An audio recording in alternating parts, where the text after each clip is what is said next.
বোলপুরে নারকীয় হত্যালীলা কাণ্ড। ঘুমন্ত অবস্থায় তিনজনকে আগুনে পুড়িয়ে খুন।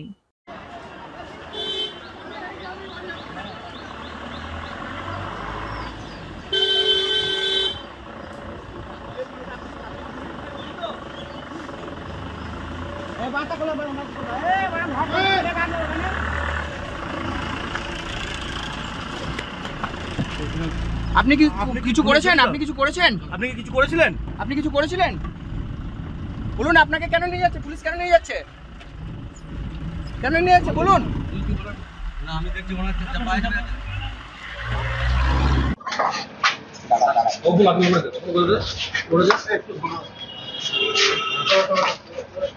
একটু সরে স্যার। বলছি আপনি কি এভাবে ইনভলভ আছেন? আপনি ফোন করলেন দিদি, আপনি কি বলবেন দিদি? কোন ঘটনা ঘটালেন? স্মৃতি দেবী কেন এরকম করলেন?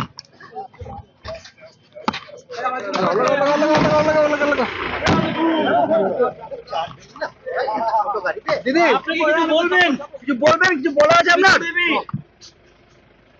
4 বছরের একটা শিশুর প্রাণ গেছে, কি বলবেন?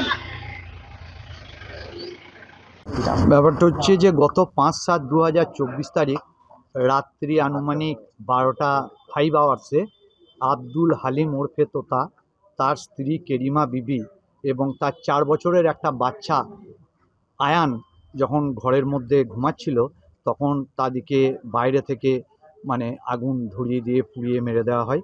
সেই বেসিসে 5/7/2024 তারিখে আকবর আলী বোলপুর থানায় একটা কমপ্লেন লজ করেছেন। সেই কমপ্লেনের বেসিসে পুলিশ আন্ডার সেকশন 326G 118(2) ধারা 109 103(1) 3 and 5 BNS অ্যাক্ট অনুযায়ী মামলা রুজু করেছেন এবং এই কেসের রায়ও নিযুক্ত হয়েছেন পার্থসারথী মণ্ডল মহাশয়।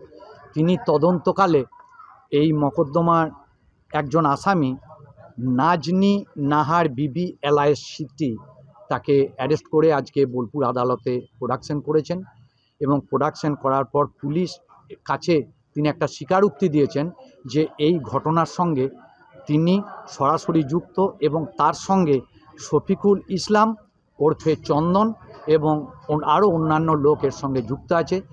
তার সেই বয়ানের পরিপ্রেক্ষিতে আইও সাহেব একটা 7 দিনের রিমান্ড, পুলিশ রিমান্ড চেয়েছেন। সেই পুলিশ রিমান্ড লার্নেড কোর্ট আজকে আমাদের মাননীয় জুডিশিয়াল ম্যাজিস্ট্রেট মোহাম্মদ আমিরুদ্দিন আলী মহাশয় আজকে রিমান্ড ফাইলে ছিলেন। তিনি 7 দিন পিসি মঞ্জুর করেছেন এবং 7 দিন পুলিশ তাকে রিমান্ড নিয়ে যাওয়ার পর এই পুলিশের তদন্ত করবেন, করে তারপরে আবার যে উঠে আসবে সেই বেসিসে আবার পরবর্তী পদক্ষেপ পুলিশ অফিসার নেবে।